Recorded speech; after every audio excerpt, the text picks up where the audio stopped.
ఏపీలో నకిలీ మద్యం కేసులో అరెస్ట్ అయిన A1 జనార్దన్ రావు, A2 జగన్మోహన్ రావును 7 రోజుల కస్టడీకి కోర్టు అనుమతిచ్చింది. నెల్లూరు జిల్లా జైలు నుంచి A1 జనార్దన్ రావును పోలీసులు కస్టడీలోకి తీసుకోగా, విజయవాడ జిల్లా జైలు నుంచి A2 జగన్మోహన్ రావును పోలీసులు కస్టడీలోకి తీసుకున్నారు. వీరిద్దరిని విజయవాడ ఎక్సైజ్ శాఖ కార్యాలయానికి తరలించి అధికారులు ప్రశ్నించారు.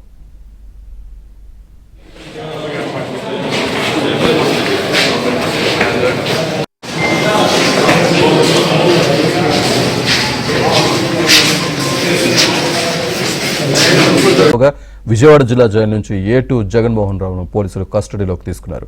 వీరిద్దరిని విజయవాడ ఎక్సైజ్ శాఖ కార్యాలయానికి తరలించి అధికారులు ప్రశ్నించారు.